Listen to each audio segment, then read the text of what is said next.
그 많은 이별을 했어도 그중에서 또 기억에 남는 아이들이 있잖아요. 특히 또 이 아이와 헤어질 때 더 많이 슬픈 아이들이 또 있잖아요. 누아라는 친구인데 나중에도 말씀드릴 수는 있을지 모르겠지만 너무 힘들었던 시기에 삶을 좀 놓으려고 하는 결심까지 했었을 때 그 친구가 저를 구조해 줬거든요. 어떻게 보면 저의 은인이에요. 네. 그 친구를 떠나보냈었을 때도 가슴이 아팠었고 그랬던 것 같습니다. 보낼 때마다 정말 되게 힘든 시간을 보내게 되잖아요. 네네네. 그때마다 어떻게 그 힘든 시간들을 좀 극복을 하셨었나요? 제가 보호자님들한테 말씀드리고 싶은 거는 한국 분들이 또 유난히 그런 것 같기도 하고 그런 것 같은데 슬픔을 되게 부정적인 감정이라고 생각을 하세요. 물론 우리가 정말 사랑하던 아이, 내가 가족처럼 돌보고 내 자식처럼 아끼던 아이를 보내는 건 너무 애절하고 가슴 아픈 일이긴 하지만 그 감정을 숨기거나 그렇게 되지 말아야 된다는 생각을 많이 하시는 것 같아요. 그래서 감정 자체를 억누르려고 하시는 것 같거든요. 네. 근데 저는 그 감정을 억눌러서는 안 된다고 생각을 해요. 그런 내가 이 아이를 보내고 정말 단장지혜 같은 막 끊어질 것 같은 아픔을 느낀다는 건 그 아이를 정말 진심으로 사랑했다는 거, 어떤 조건 없이 나랑 절대적으로 공감을 하고 있었다는 얘기이기 때문에 다른 분들한테도 말씀드리고 싶은 것도 그 슬픔이라는 감정을 계속 부정하지 말고 받아들여라라는 말씀을 드리고 싶고, 저의 경우에도 그 슬픔이란 감정을 안을 수 있게끔, 받아들일 수 있게끔, 저희가 상처가 나면 딱정이가 져야지 새살이 돋아오르는 것처럼 그 슬픔이란 감정을 내가 온연히 겪어내야만 그 다음에 다른 감정들이 샘솟거든요. 그래서 저의 경우에는 다른 분들처럼 내가 슬프다라는 걸 굳이 숨기려고 하는 것보다는 난 되게 지금 슬픈 상태이고 슬픔이라는 것 자체에 좀 집중하려고 노력을 하는 편인 것 같습니다. 그럼 그 슬픔이라는 것 자체에 집중하기 위해서 어떤 시도를 하셨었어요? 슬픔을 표현하는 방식이나 슬픔을 겪어내는 방식은 되게 많이 다르다고 생각하거든요. 네. 마고님은 혹시 MBTI가 어떻게 되세요? ENFP. 네, 저는 INFJ거든요. INFJ는 남자 중에는 0.5%밖에 없대요. 한국 사람한테 별로. 그래서 저는 극단적인 내향성을 좀 가지고 있기 때문에 슬픔을 표현하는 방식이 혼자서 무언가를 하면서 슬픔을 좀 겪어내는 것 같아요. 네. 그래서 저는 좀 그림을 그린다든지 아니면 도자기를 빚는다든지 이런 것들을 하는데, 이런 걸 하면서 느꼈던 게 제가 손의 감촉들에 대해서 되게 중요시 하더라고요. 그래서 물론 도자기를 만들 때 흙을 만지는 느낌이라든지 아니면 그림을 그릴 때 붓질을 하는 느낌이 내가 사랑했던 아이를 쓰다듬는 느낌을 대체할 수는 없지만, 저라는 사람은 되게 내성적이고 어떤 손의 감각에 집중할 때 그 감정을 풀어낼 수 있는 사람이거든요. 그러다 보니까 손으로 할 수 있는 것도 좀 많이 하는 것 같아요. 근데 요거는 어디까지나 이제 저의 슬픔에 집중하는 방법이고, 가만히 있어야 되는 사람도 있고, 조용히 음악을 들어야 되는 사람도 있을 것이고, 또 나의 슬픔이 어떤지, 나의 마음이 어떤지 다른 사람이랑 교류하고 공감하는 게 필요한 사람도 있을 거라고 생각이 돼요. 슬픔이라는 거는 정말 객관적이지가 않고 그 사람의 개인적인 거거든요. 슬픔을 느끼는 방식도 그럴 거고, 슬픔을 표현하는 방식도 그럴 거고, 슬픔에 집중하는 방식도 그 사람만의 것일 수밖에 없어서, 하지만 어떤 식으로든 집중할 필요는 좀 있다라고 말씀드리고 싶어요. 그러면은 보통은 펜로스 때문에 힘들다, 펜로스 증후군이 있는 것 같다 라는 얘기를 할 때 펜로스를 극복하는 방법엔 뭐가 있어요? 라는 질문을 사실 제일 많이 하거든요. 네.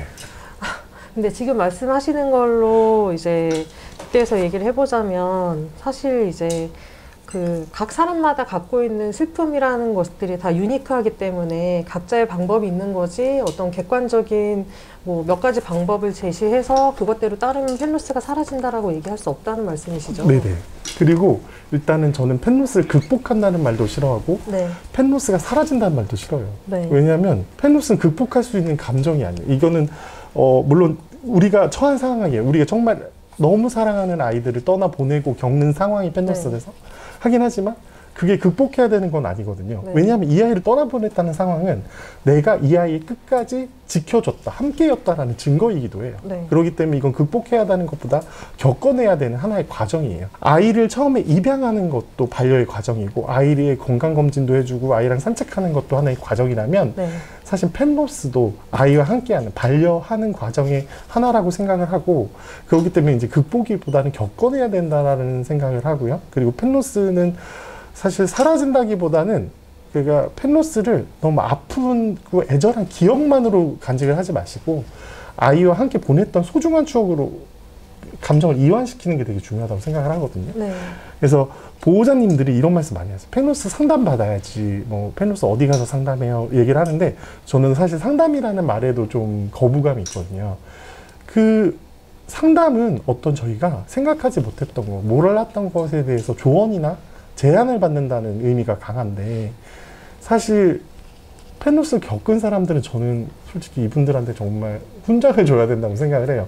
왜냐하면 그런 감정을 가지고 있다는 것 자체가 이 사람이 정말 따뜻한 감성을 가지고 있는 사람이고, 진정으로 자신이 반려했던 아이를 사랑했다는 증거고, 그리고 그 아이의 마지막까지 있어줬다는 증거인데, 이 사람한테 우리가 어떤 조언이나 제안을 할 수 있을까? 다만 이 사람이 현재 좀 힘들어하는 상태니까 이 사람이 그 슬픔에 집중해서 그 감정을 잘 겪어낼 수 있도록 옆에서 봐주고 공감해주고 배려해주고, 이런 게 좀 필요하다고 생각해요. 그래서 저는 이제 계속 말씀드리는 게, 펜로스 상담보다는 펜로스 동반이라는 말씀을 상당히 많이 드리고요. 그래서 만약에 내가 나의 펜로스에 대해서도 그렇게 집중하고 그 감정에 대해서, 그 감정을 계속 이제 슬픈 감정보다는 소중했던 추억으로 남기는 데도 좀 노력을 하는 게 좀 필요할 것 같고, 다른 사람의 펜로스에 내가 같이 있을 때도 그 사람한테 뭐 상담을 해준다는 것보다 같이 그 슬픔을 겪어낼 수 있게 도와주는 게 좀 중요한 부분이라고 생각합니다. 네. 저도 되게 공감을 하는 게, 저도 이제 산타라는 이름의 요크셔 테리어를 키웠을 때 네네. 친구가 이제 무지개 다리를 건넜을 때 그 굉장히 힘들었거든요. 거의 한 3개월 정도를 페인처럼 지냈는데, 저는 어떻게 생각을 했냐면, 처음에는 저 혼자서 힘들어 했는데 나중에는 사람들을 만나서 이야기를 해야겠다라고 생각을 해서 펜로스 혼자 힘들어하지 마세요라는 모임을 만들어서 사람들을 모았어요. 그거는 이니까 가능한 거겠죠. 근데 사람들이 오지 않더라고요. 그 모임에 참석을 하겠다고 의향은 비치는데 막상 모이면 안 와요. 네네. 왜냐면은 오면 울 것 같아서 못 오겠다 네네네네. 라면서 오시지는 않더라고요. 그러다가 이제 저는 너무 힘들어서 선택한 방법이 이제 유기견을 임시보호하는 거였거든요. 그 유기견 임시보호한 이유가, 일단 좀 상실감이 되게 크니까 그 빈자리를 채워야겠다는 생각도 좀 있긴 있었는데, 한편으로는 그 산타한테 못해줬던 게 너무 크게 와닿아서 되게 미안한 감정이 너무 커서 어떻게든 이걸 갚아주고 싶은데 산타는 지금 없기 때문에 그럼 다른 아이한테 내가 좋은 일을 하자고 생각을 해서 유기견을 데려온 거였어요.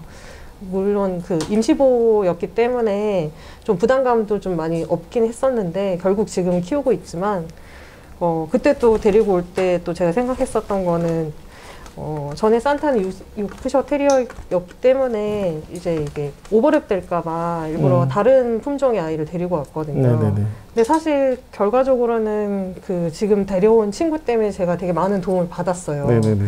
그래서 그런 질문 하시는 분들도 많이 있거든요. 펜로스 때문에 힘들 때 다른 아이를 키우는 게 맞는 걸까?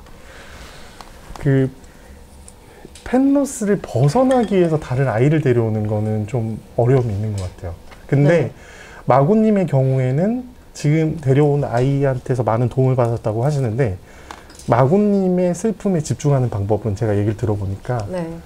자신의 슬픔이라고 하는 아픈 감정을 토대로 긍정적인 것을 만들어내는 게 그 제 생각에 마구님의 그 슬픔의 극복법인 것 같거든요. 네. 그래서 일단 그 모임을 만들었다는 것 자체가 내가 네. 이 얘기를 하는 것보다도 나와 같은 아픔을 겪는 사람들에게 도움이 되겠다라는 부분이었었고, 네. 또 심지어 새로운 아이를 데려온 것도 그 빨리 예전에 산타와 행복했던 시간을 돌아가고 싶어라는 게 아니라 산타한테 해주지 못한 거를 다른 아이에게 베풀어 주겠다. 좀 네. 어려운 상황이 있는 아이에 베풀어 주겠다는 거라서, 저는 또 슬픔에 집중하고 나 혼자 그것을 겪어내는 사람이라면 네. 마고님의 경우에는 그 슬픔이란 감정을 에너지로 이용해서 네. 되게 긍정적인 결과를 추구하는 사람이라구나 생각을 해서 네. 정말 존경스럽기도 하고 사람마다 정말 애도의 방식은 네. 다를 수가 있고 펜로스를 겪어내는 방식도 다를 수 있다는 생각을 네. 좀 하고요.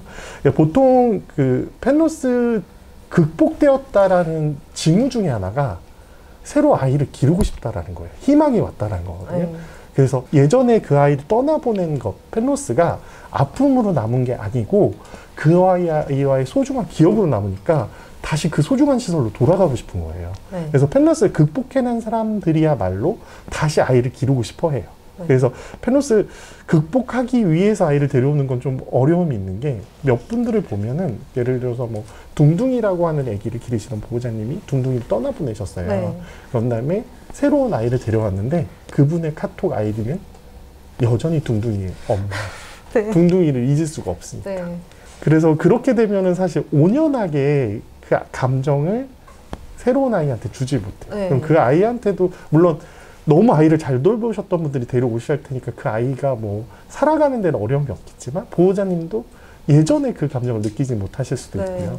같은 아이를 데려오시는 것보다는 사실 다른 아이가 좀 데려오시는 게 좋긴 한데 같은 아이를 데려와도 아이가 성격이 다르거나 하는 행동이 네, 달라요. 맞아요. 그러면 계속 예전 아이랑 비교하시게 네, 돼요. 맞아요. 네. 또 다른 품종을 데려와도 그런 부분은 또 있을 수 있어요. 그래서 네, 맞아요. 아예 다른 품종을 권장하는 경우도 있다라고 하는데 이것도 사실은 되게 개인적인 게 어떤 보호자님은 예전에 떠나보낸 아이와 연결 지을 수 있는 품종이가 같던지 아니면 그 아이가 가졌던 어떤 이유를 가지고 있던지 그래서 제가 만나뵀던 리트리버 보호자님은 그 아이가 그 똑같이 첫 강아지가 요크셔테리셨어요. 네.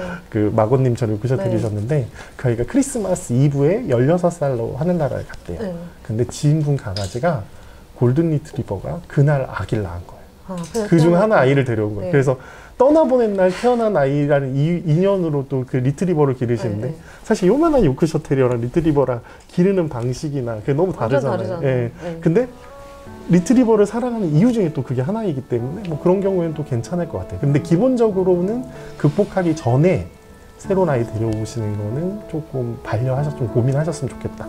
그리고 새로운 아이와 다시 좋은 추억과 사랑을 나누고 싶다는 생각이 드셨다면 당신의 펜로스는 좋은 방향으로 가고 있다라고 말씀드릴 수 있을 것 같습니다.